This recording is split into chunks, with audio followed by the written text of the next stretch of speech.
Umiral na naman kasi ang pagiging utak berde ng mga ito. I'm serious. Tuluyan ang natawa ang dalawa. Langya ka. Kaya naman pala 3 araw kang hindi lumalabas sa kondo mo. Literal mong pinagsasawaan ng misis mo. Napainom lang siya muli sa kanyang baso. Yeah, I do her whenever I want to. Seryosong sagot niya. Totoo naman kasi nakikipagtalig siya kay Rina sa anumang sandali na gustuhin niya. Gusto na kasi niyang magsawa sa katawan nito. Ngunit ang pinagtataka niya ay kung kailan mas lalo nilang ginagawa iyon ay mas lalo siyang nababaliw. Para itong droga na nakakaulol ng pag-iisip. Hindi niya mapigilan ang sarili sa tuwing nakakatabi niya sa kama ang kanyang magandang asawa. Seriously, dude? Yeah, gusto ko na sana magsawa sa kanya but Tom, parang lalo ako nababaliw ngayon sa kanya. I don't know what's happening to me. Wala na akong ibang gustong gawin kundi ang makasama ang babaeng iyon. Baka mahal mo na. Napapangiting tanong ni Carl sa kanya. Umasim naman agad ang kanyang mukha dahil sa sinabi ng pinsan niya. No way. Hindi ako pwede magmahal ng maluloko. I will never love her. Sinalinan niya ng rum ang kanyang baso at dire-diretso niyang tinungga iyon. Nalalasahan niya ang pait na dumaloy sa kanyang lalamunan. Ewan ba niya pero parang mapait din ang pagkakabigkas niya ng kanyang mga sinabi tungkol sa damdamin niya para kay Rina. Anong gusto mo mangyari? Bakit kasi pinakasalan mo pa? Lakas din ang trip mo eh. Komento ni Carl habang pailing-iling pa ito. I don't know. Lately, kung ano-anong desisyon na ang ginagawa ko dahil lang sa babaeng iyon. Mukhang mabait naman si Rina. Kung ayaw mo na sa kanya, sa akin na lang.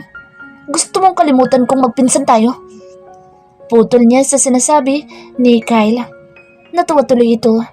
O bakit ayaw mo ipamigay? Sa akin na lang kung ayaw mo naman palang mahalin. Sayang naman eh. Joke lang, John. Tumalim ang tingin niya kay Kyle kaya napangisi ito at sinabi nagbibiro lamang ito. Kilala kasi siya nito kapag seryoso na siya at naiinis. Sinabi ko bang hindi ko siya gusto? Gusto ko siya sa kama ko. Napapainit niya ako. Irritableng sagot niya kay Kyle bago siya muling uminom. Dahan-dahan lang, John. Sunod-sunod ang pag-inom mo. Baka malasin ka din yan. Natatawang awat ni Carl sa kanya nang akmang magsasali na naman siya ng isa pang inumin. Hindi niya rin kasi maunawaan ang nararamdaman niya ngayon. Naiinis siya sa takbo ng usapan nilang magpipinsan at nais yata niyang balian ng leeg si Kyle sa pagbibiro nitong kukunin si Rina sa kanya. That will never happen. Dadaan muna ito sa kabagsikan niya bago nito maagaw ang babaeng iyon mula sa kanya. She's mine. Only mine. Anya sa kanyang isip. Alam niyang biro lang iyon ni Kyle pero hindi pa rin niya mapigilan ang mainis. Sa tingin ko'y mahal mo na yung asawa mo. In denial ka lang, John. Bakit bang kulit niyo? Hindi ko nga magagawang mahalin ang babaeng yun. I would rather love a stranger than to love her. Tanggi pa rin niya kahit alam niyang hindi naman siya sigurado talaga. Pipigilan niya hanggat kaya niyang pigilan ang damdamin niya. Natatakot siya sa isipin na mahuhulog ang loob niya ng tuluyan kay Rina. Ayaw niyang mahalin ito. Basta, ayaw niya. Sure ka hindi ka in love sa asawa mo? Di nga eh. Sure ka? Pangungulit naman ni Kyle sa kanya. Oo nga, hindi ako in love sa kanya. Gusto ko lang magsawa sa kanya para mawala na itong buwisit na obsession ko sa kanya. Really? Hell yeah. Makipagsaks ka nga sa ibang babae kung hindi mo talaga mahal ang asawa mo? What the? Anong klaseng mindset meron ka? Hindi makapaniwalang tanong niya kay Carl dahil sa question nito na walang kwenta. Tumawa ang mga ito. Kaago, seryoso ako. Kung hindi mo kaya makipagsak sa ibang babae, ibig sabihin lang nun, in love ka na kay Rina. Yari, paktay ka na dyan. Pangasar pa ni Carl sa kanya, kaya mas lalong kumunod ang noo niya. Impossible. Halos ilang araw pa lang kami magkakilala ng babaeng yun. Of course, kaya ko pa rin makipagsak sa iba. Napalunok siya sa huling salitang binitawan niya. Kaya nga ba niya? Bakit parang hindi niya kaya? Iniisip pa lang niya na ibang babae ulit ang makakasex niya ay wala na siyang kasabikan na nararamdaman at parang mabigat iyong desisyon para sa kanya. Damn it. Really? Sakto. Jaya is back. Hinahanap ka nga sa akin kahapon eh. Nagkita kami sa isang party. Tawagan ko lang iyon ngayon. Pupunta yun dito. Ani Kyle. Kumunot ang kanyang noo. Jaya? Sounds familiar to him, ngunit hindi na niya maalala kung saan o kailan niya ito nakilala. I remember her. Bulalas ni Carl. Siya yung babaeng kinabaliwan nitong si John noong high school tayo. Yung babaeng nagbinyag kay John noon. Oh, Tom, sabi na eh. Ayos yan, John. Makipagkita ka kay Jaya para mawala ang obsesyon mo kay Rina. Mga ugok. Ininom niyang muli ang kanyang inumin. Naiinis siya sa dalawang pinsan niya. Mga bulok na siguro ang utak ng dalawang ito. Tawagan ko na ba, John? Nanunuksong tanong pa ni Kyle sa kanya. Ugok ka talaga. May asawa na ako. Tigilan niyo na yung walang kwenta niyong ideya. Oh, edi inamin mo na rin na mahal mo na ang asawa mo. Pangaasar ni Carl sa kanya. Ikinagulo ng utak niya ang sunod-sunod na tanong ng mga ito. Ayaw mo makipag-sex kay Jaya kasi mahal mo ng asawa mo. Tom, hindi ko nga mahal si Rina. E di tawagan niyo kung gusto niyo. Napipilitan niyang pagsang-ayon sa dalawa dahil ipinagdidikdikan ng dalawa na meron na siyang damdamin para kay Rina. Nagkatinginan ang dalawang ugok. Tama lang pala yung desisyon ni Kong na hindi niya inarehistro ang kasal niyo na Rina. Huwag kang mag-alala, binata ka pa rin naman. Kung hindi mo mahal si Rina, bro, payo ko lang sa'yo. Palayain mo na yung babae. Kawawa naman eh. What? Anong hindi narehistro? Naguguluhan niyang tanong. Parang may bakal na mabigat sa kanyang dibdib ang dumagan doon dahil sa kanyang natuklasan. Alam ni Kong na hindi ka seryoso sa kasal niyo na Rina. Iniisip namin na nadadala ka lang ng galit mo kaya hindi niya inarehistro ang kasal niyo. Tumayo siya at kinawalyuhan si Kyle. Nasaan si Kong? Yung hiyo. Napamura siya sa galit. Anong karapatan ng mga itong pangunahan siya sa desisyon niya? Agad namang umawad si Carl sa kanilang pagitan ni Kyle. Chill lang bro. Nang hiya kayo. Bakit nakaalam kayo? Sabihin mo kay Kong, irehistro niya ang kasal namin. Nagigigil niyang bintawan ang kwelyo ni Kyle. Nagbakasyon sa Italy si Kong. Next month pa ang balik niya. Dala niya yung pinirmahan ninyo. Irerehistro niya lang daw iyon kung sigurado ka na. Bullshit! Siyempre, magpapakasal ba ako kung hindi ako sigurado? Iparehistro niya ang kasal namin ni Rina. Kung ayaw niyang halugugin ko ang buong Italy, mapatay ko lang siya. Pabalibag niyang isinarado ang pinto ng VIP lounge kung saan sila nagiinuman. Galit na galit siya sa kanyang nalaman. Ibig sabihin, hindi niya pa asawa si Rina? Dromed. Teka, bakit ba galit na galit siya?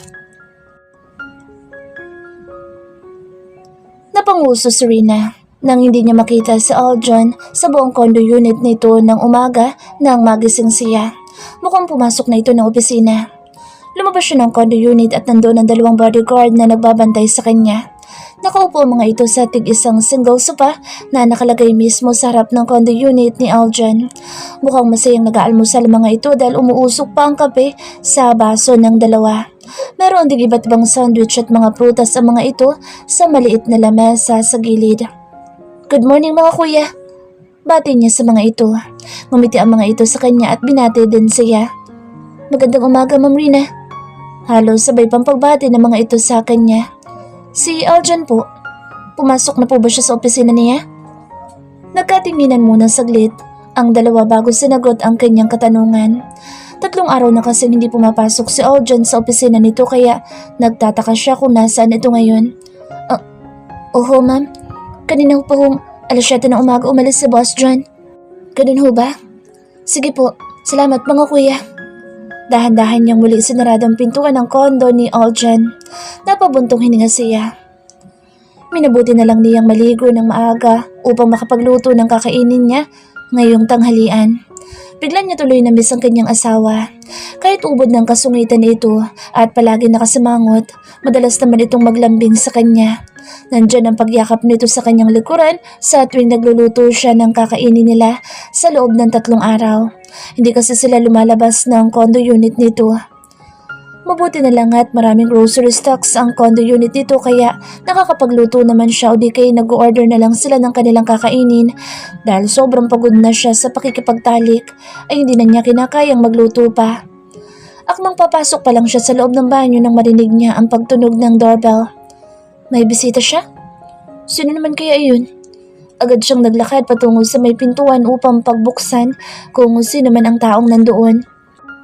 Hi, Hindi niya inaasahan ang magandang kapatid pala ni Aljan ang bisita niya, si Joanne. Nakasuot ito ng simpleng bestida na bagay sa kagandahan nito. Nakangiti ito ng kime sa kanya at parang nahihiya. Hello? Nasa work ang kuya mo? Medyo awkward niyang pagbati kay Joanne. Pakiramdam niya kasi ay hindi siya masyadong gusto ng batang ito. Marahil ay pinagsasulosan siya nito ng dahil kay Kenji. Hindi si Kuya John ang pinunta ko dito. Napalunok siya at pinanatili niyang kalmado ang kanyang sarili. May kakaiba sa dalagang ito na nakakapagpataranta sa kanya. Gusto niya sana itong gawing kaibigan dahil sister-in-law na niya ito, ngunit parang may malaking pader na ang nakaharang sa kanilang dalawa, kaya't hindi na niya ito maaaring maging kaibigan pa. Gusto ko sanang personal na imbitahan kayo sa birthday ni mommy ko, Ate Rina. Here's the invitation. May iniabot ito sa kanyang isang kulay pink na sobre. Tinanggap naman niya iyon. Salamat. Baka kasi hindi pumunta si Kuya John, kaya inutusan ako ni mommy na puntahan ka dito. Aasahan niya daw kayo ni Kuya John mamayang gabi. Napangangas siya. Mamayang gabi agad? Tonight? Pagkumpirma niya, tumango naman ito at simpleng ngumiti. Oo, mamayang gabi na po ang birthday ni mommy. Sana'y mapilit mo si Kuya John na umatan mamaya dahil malulungkot talaga ang mommy namin kung hindi kami kompleto. Napalunok siyang muli. Handa na ba siyang humarap sa pamilya ni John? Para tuloy siyang kinabahan ng gusto sa nalalapit na pagharap nila ng magulang nito. And one more thing, ate. Stay away from Kenji. Asawa ka na ng kuya ko kaya hindi ako papayag na mapalapit ko pa sa ibang lalaki, ate. I hope you understand. Napansin niya ang pagtalim ng tingin nito sa kanya na para bang binabalaan siya nito. Nais niyang mapangiti dahil imbis mainis siya, ay nagagandahan pa siyang lalo sa dalagang ito. Mukhang yun talaga ang sinadya nitong sabihin sa kanya. Gusto nitong layuan niya si Kenji. Panay ang kurot nito sa sariling kamao nito habang sinasabi iyon sa kanya. Halatang kinakabahan ito. Ngumiti siya ng matamis. Joanne, huwag kang mag-alala. Kaibigan lang talaga ang tingin ko kay Kenji. Pero ate, alam mong hindi kaibigan ang tingin niya sa'yo. Kaya sana lay dumistansya ka na sa kanya, please. May pagmamakaawa sa tono ng boss nito kahit pa nagpapakatatag ito. Napatango-tango siya. Huwag mo na siyang paasahin, Ate Rina. Sabihin mo sa kanya na si Kuya Aljan na talaga ang para sa'yo. Oo na. Sige. I-friendship over ko na si Kenji para hindi ka na magselos. Nilakipan niya ng pagbibiro ang tono ng boss niya. Namula naman agad ang mga pisngin nito at tila nahiya sa kanya. Sige po. Mauna na ako sa'yo, ate. Bye. Nagmadali na itong tumalikod sa kanya dahil sa kahihiyan. Bye, Ma'am Joanne. Pahabol pang sabi ng isang bodyguard ni Aljan. Loko ka talaga. Crush mo pa yung kapatid ni Boss John. Yung bata-bata pa niyan. Pabirong binatukan ni Bruno, isang bodyguard dahil mahalata ang pagka-crush nito sa dalaga. Napapailing na lang si Rina habang napapangiti siya. Mukhang marami ding nagkakagusto sa kapatid ni Aljan dahil may natural itong kagandahan. Mukhang mabait naman ito ngunit hindi niya ito makuhang mapalapit sa kanya dahil kay Kenji. Pinagsaselosan siya nito. Isinara na lang niya ulit ang pintuan upang makaligo na siya sa banyo at makapagluto na din siya ng kanyang lunch. Pagkatapos niyang maligo at magluto ay naisipan niyang tawagan si Aljan. Namimiss niya na kasi ito. Nais niya itong dalhan ng lunch. Ilang segundo pa lang, tumutunog ang kabilang linya ay sinagot na agad nito ang tawag niya. Gamit niya ang bagong cellphone niya na ibinigay sa kanya ni Aljan. iPhone 14 Pro Max iyon. Yes? Ano to sa kabilang linya? Napalunok siya dahil ang lalim ng boses nito. Lalaking lalaki at tunog pang gwapo ang boses nito. Kumbaga boses pa lang nito ay mahuhulaan ng gwapo ang nagmamayari ng boses nito. Hello Aljan? Gusto mo bang dalhan kita ng lunch? Nagluto kasi ako ng adobo. Pinalambing niya ang kanyang boses. Saglit itong hindi sumagot sa kabilang linya. Yeah? Sige, dito ka na rin mag-lunch. Napakagatlabi siya dahil tila naglalambing din ang boses nito. Di mo ko ginising kanina. Papasok ko na pala ngayon sa opisina mo. Sana'y naipagluto din kita ng agahan mo. Ginising kita, hindi ka lang nagising. Napanguso siya. Imposible namang ginising siya nito. Hindi naman siya tulog mantika eh. O sige, dadalhin ko na lang itong niluto ko dyan sa opisina mo para makapag-lunch na tayo. Bibigyan ko din ng mga bodyguards mo. Okay. Nagpunta nga pala si Jong andito kanina. Birthday daw ng mami niyo, mamayang gabi. Do you want to come? Bakit akong tinatanong mo? Mami mo yun. Alam kong nahihiya ka pa sa kanila kaya hindi na lang tayo pupunta. Napakurap-kurap siya. Ibig ba sabihin iniisip nito ang nararamdaman niya? Ayaw nitong mapahiya siya? Ewan ba niya kung bakit parang may humaplo sa kanyang puso dahil sa sinabi ni Aljan. Salamat sa pag-intindi mo sa nararamdaman ko pero ayoko na magtampo sa iyo ang mami mo nang dahil sa akin. Kung gusto mo ikaw na lang ang dumalo. I'm not going there without my wife. Tila tumalo ng puso niya. Kinilig siya kaya't namula agad ang buong mukha niya. Napangiti siya ng matamis kahit alam niyang hindi naman siya nakikita nito. Pinadad si Rina ni Aljan sa isa sa mga bodyguards nito patungo sa opisina ng kanyang asawa. Ilang minuto lang ay nakarating na agad sila sa opisina nito. Malapit lang kasi yun sa condo unit ni Aljan. Salamat po Kuya Bruno. Pasasalamat niya sa bodyguard ni Aljan nang ihatid siya nito sa parking lot ng building. Ihatid ko na po kayo, Mrs. Anderson, hanggang sa opisina ni Boss John. Yun po kasing utos sa akin. Bahagya yata siyang nabulunan sa kanyang sariling laway nang marinig niyang itinawag nito sa kanya. Mrs. Anderson. Pinamulahan din siya ng kanyang pisngi nang ma-realize niyang yun naman talaga ang kanyang apelyido ngayon. Okay kuya. Pagsang-ayon niya dahil alam naman niyang walang makakabali ng utos ni Aljan. Dara-diretso silang pumasok sa loob ng building. May mga gwardya doon na kinausap saglit si Kuya Bruno. Agad na napatingin sa kanya ang mga gwardya at ngumiti ng matamis pagkatapos siyang ipakilala ni Bruno bilang asawa ng nag-iisang amo ng mga ito. Good afternoon po, Mrs. Anderson. Yumuko pa ang mga gwardya pagkatapos siyang batiin. Good afternoon din po. Halos nakangiwi niyang sagot. Medyo napalakas kasi ang pagbati ng mga ito sa kanya kaya naman napatingin ang ilan sa mga empleyadong nakarinig sa mga ito. Agad na nagbulong-bulungan ang ilang empleyado at napapatingin sa kanya. May ilan pa nga na tinignan siya mula ulo hanggang paa. Well, maganda naman siya ngayon dahil sinadya niyang mag-ayos ng konti bago siya pumunta rito. Isa pa, mamahalin din ang suot niyang damit. Isa yun sa mga pinamili sa kanya ni Aljan. Isang body-fitted gray Gucci dress na humahakab sa magandang hubog ng kanyang katawan. Hanggang ibabaw iyon ng kanyang tuhod ngunit mayroong slit sa gilid na halos umabot na sa kanyang balakang. Naglalahad iyon ng kanyang mabuti at makinis na mga hita. Dinarnuhan niya iyon na isang simple Hermes wedge. Binili din iyon sa kanya ni Aljan. Hinayaan niyang nakalugay ang kanyang malambot at makintab na buhok. Nagpaligo din siya ng mamahaling perfume at body lotion na talaga namang napakabango. Ginabayan siya ni Bruno patungo sa elevator. Parang VIP siya kung ituring nito, kaya naman halos lahat ng mga nadaraanan nilang empleyado ay napapatingin sa kanya. Lalo na nang sa mismong tapat ng special elevator siya dalhin ni Bruno. Nalaki pa ang mga mata ng ilan sa mga empleyado dahil sa Aljan lamang ang pwedeng gumamit sa elevator na iyon. Wala naman siyang kamalay-malay na pinagbubulungan na siya ng ilang empleyado doon. Ang ganda? Girlfriend ba yan ni boss? Bulong ng isa sa di kalayuan. Nakatingin ang mga ito sa kanya habang naghihintay silang dalawa ni Bruno sa tapat ng elevator. Baka asawa? Narinig ko Mrs. Anderson na itinawag sa kanya ng mga guards eh. Bulong naman na isa pang empleyado. Oh my gosh, na-broken hearted yata ako. May asawa na si boss? Hindi naririnig ni Rina ang mga bulong-bulungan hanggang sa nakapasok na sila sa elevator. Kuya Bruno, bakit tayo lang sumakay dito? Ang dami naghihintay na makasakay ng elevator ah. Ayaw ba nilang sumabay sa atin? Clueless niyang tanong kay Bruno nang magsarado na ang pinto ng elevator at mag-umpisa na yung umakyat hanggang sa itaas. Si Boss John lang po ang sumasakay dito. Diretso lang po ito sa floor ng opisina ni Boss. Itinuro ni Bruno ang nag-iisang button sa gilid ng elevator. Ibig sabihin isang floor lang pala talaga ang hinihintuan ng elevator na iyon. Hindi ba ito delikado para kay Aljan? Napapaisip niyang tanong. Napakataas kasi ng floor ng opisina ni Aljan at doon lamang hihinto ang elevator. Ngumiti si Bruno. Huwag kayong mag-alala ma'am. Safe naman po ito para kay Boss John. Napabuntong hininga na lang siya. Hindi niya kasi maiwasang mag-alala sa safety ng asawa niya. Wow, asawa niya. Feel na talaga niya no?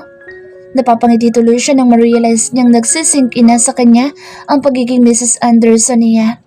Ang sarap pala sa pakiramdam. Ilang sandali pa ay bumukas na ang pinto ng elevator. Nandoon na sila sa floor ng President's office. Ito ang opisina ng presidente ng kumpanya. Para iyong hallway ng isang 5-star hotel dahil carpeted ang sahig na napakabango ng air freshener ng paligid.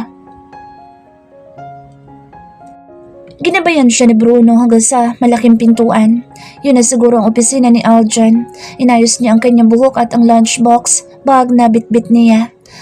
Doon niya inilagay ang adobong manok at mainit na kanin. Marahang kumatok si Bruno bago nito binuksan ang pintuan.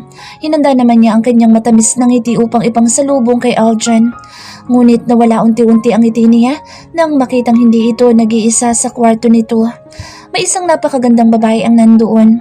Wala namang masamang ginagawa ang mga ito at parang nag-uusap lamang pero hindi niya maunawaan ang kaba na pumuno sa kanyang dibdib. Paano ba naman siya hindi mapapaisip? Napakaganda ng babaeng iyon, di hamak na mas maganda sa kanya. Halos nakaluwa din ang dibdib nito sa suot nitong manipis na sleeveless dress. Hindi ba ito nilalamig? Baby, napatayo agad si Aljan mula sa president's chair nito nang makita silang dalawa ni Bruno. Mababakas ang pagkataranta sa gwapong mukha nito. Napalingon din sa kanila ang maganda at sexy na babaeng kausap nito. Ngumiti ito sa kanya nang mapatingin ito sa gawin nila ni Bruno. Sinubukan niyang ngumiti kahit alam niyang hindi totoo ang ngiti niya. May kakaiba kasi sa babaeng ito na nararamdaman niya. Siya na ba ang asawa mo, John? My gosh, she's so pretty. Nakangiting sabit ng babae sa kanya. May accent pa ito habang nagsasalita ito. Halatang galing din ito sa isang mayamang pamilya. Lumapit agad ang babae sa kanya. Hindi niya napaghandaan ang pakikipagbeso nito sa kanya habang hawak-hawak nito ang magkabilang balikat niya. Nice to meet you, darling. I'm Jaya. I'm Aljan's... She's my old friend. Pinangunahan ni Aljan ang pakikipagkilala ni Jaya sa kanya. Nakalapit na din ito sa kanya at bahagya siyang inilayo kay Jaya. Napangisi naman lalo ang dalagang kaharap niya. Saglit itong napatingin sa kamay ni Aljan na humapit sa kanyang bewang. Ikaw talaga John, no? Bakit ayaw mo ko ipakilala as your ex-girlfriend and first love? Nakaka-hard ka, ha? Pabirong sambit ng babae. Nagpanting naman ang kanyang tenga sa sinabi nito. Ex pala ito ni Aljan? Bakit mag-uusap ang mga ito kung ganoon? Jaya, you need to go now. May pag-uusapan pa kami ng misis ko. Pagtataboy ni Aljan sa babaeng nakakairita kahit kakakilala pa lang niya dito.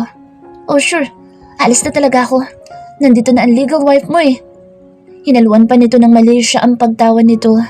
Napaigting naman ang panga ni Aljan dahil gumagawa talaga ng eksena ang babae. Para bang pasimple nitong ipinahiwatig sa kanya na may something sa mga ito. Napahigpit tuloy ang paghawak niya sa kanyang bitbit na lunchbox bag. Pakilabas mo na si Jaya, Bruno. Utos ni Aljan sa bodyguard nito. Thanks for today, Aljan. See you around. Kumindot pa ito sa asawa niya kaya napalunok siya.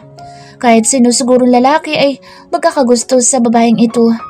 Malaki din ang dibdib ni Rina, ngunit di hamak na mas malaki ang dibdib ni Jaya. Ngayon lang siya nakaramdam ng pagka-insecure sa kapwa niya babae. Nang tuluyan ng makalabas ang mga ito isinarado na ni Bruno ang pintuan, naramdaman naman niyang niyakap siya ni Aljan mula sa likuran niya. Ipinalibot nito ang mga braso sa kanyang bewang at bahagyang sumubsob sa kanyang leeg. She's just an ex-friend. Hindi ko naging girlfriend ng isang iyon.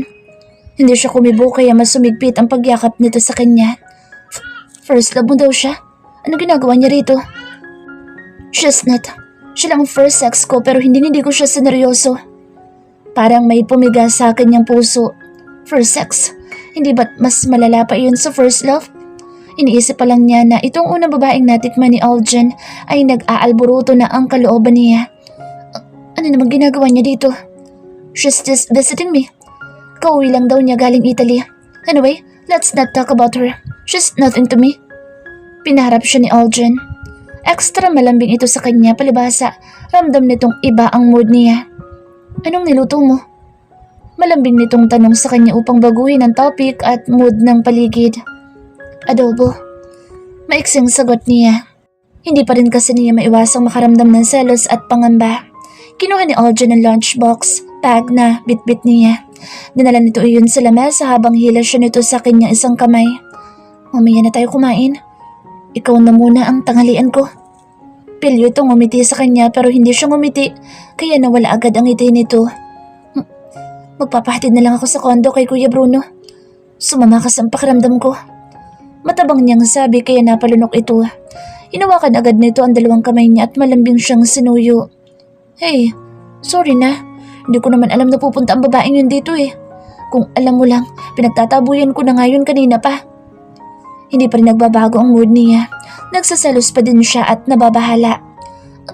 Ang ganda niya. Imposibleng hindi mo balikan ng ganoong kagandang babae. Mas maganda ka. In fact, ikaw na nga lang maganda sa paningin ko. Don't mind her, okay? Hinaplos pa ni Aljan ang pisnga niya. Napatitig siya sa mga mata nito. Tila nagsasabi iyon ng totoong nararamdaman nito. Okay. Aminin man niya o hindi, nakaramdam siya ng konting kilig sa sinabi nito. Nagsaselos ka ba? May pagningning pa sa mga mata nito habang tinatanong iyon ng diretso sa kanya. Namula naman ang kanyang mga pisngi. Sino bang hindi magsaselos sa ganoong kagandang babae? Tapos, siya pala ang first sex mo. Ikaw naman ang only sex ko. At panigurado, ikaw din ang last. Seryosong sabi ni Aljan bago siya nito niyakap ng mahigpit. Hindi siya nakapagsalita. I don't know what you have done to my system. Hindi na ako naaakit sa ibang babae. Ikinababalo ko kapag hindi kita kasama. Sabi ko sa'yo palalayain kita kapag nagsawa na ako sa'yo but the truth is, I can't. Hindi kita kayang palayain.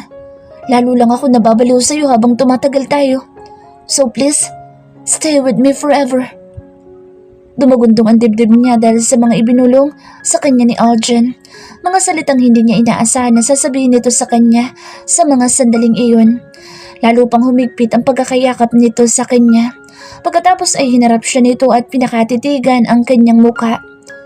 I'm willing to forgive you and your sister. Mas matimbang ang nararamdaman kong kakaiba para sa iyo kaysa sa galit ko sa nagawa niyo sa akin. Seryosong sabi ni Aljan habang nakatingin ito sa kanyang mga mata. Hindi talaga ako kasabot ng ate ko.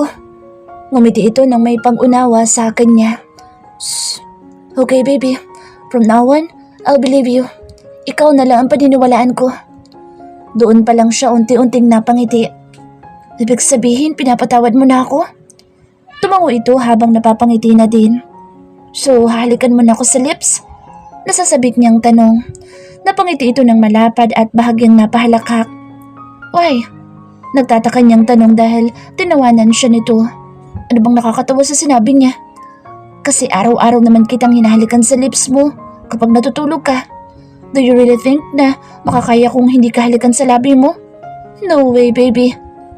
Hinaplos ni Aljan ang labi niya habang mataman itong nakatingin sa mga iyon. Taya mo? Sabi ko na eh. Tumawa ito. Yeah, muntik mo na nga ako mahuli kaninang umaga. Natatawang sabi ni Aljan dahil naalala nitong eksena kaninang umaga. Sabi ko na eh. Kinagabihan. Labis ang kabang nararamdaman ni Rina habang papasok sila sa malaking mansyon ng mga magulang ni Aljan. Napakaraming bisita ang nakasalubong nila na nandoon sa paligid ng mansyon. Mga kilalang personalidad at mayayamang negosyante ang karamihan sa mga nandoon. Napapalunok si Rina dahil hindi niya nagugustuhan ang mga nang-uusig na tingin ng ibang mga bisita sa kanya. Hawak-hawak kasi ni Aljan ang kanyang kamay habang sabay silang naglalakad sa gitna ng mahabang red carpet patungo sa loob ng mansyon. Karamihan sa mga bisitang babae ay napapataas pa ang kilay habang napapatingin sa magkahawak nilang kamay ng kanyang asawa. Oh, hey John! Isang babaeng bisita ang hindi nakatiis at umarang pa sa kanilang daraanan. Napahinto tuloy sila sa paglalakad. Kumunot agad ang kanyang noo nang makilala niya ang babaeng iyon. Ito ang babaeng kausap kanina ni Aljan sa loob ng opisina. Ito ang babaeng unang nakatikim sa yamalicious na katawan ng kanyang asawa. Kaya naman nakakaramdam agad siya ng iritasyon sa matamis nitong pagkakangiti ngayon sa kanilang harapan. Lalo pa siyang nainis nang halikan nito ang magkabilang pisngi ni Aljan.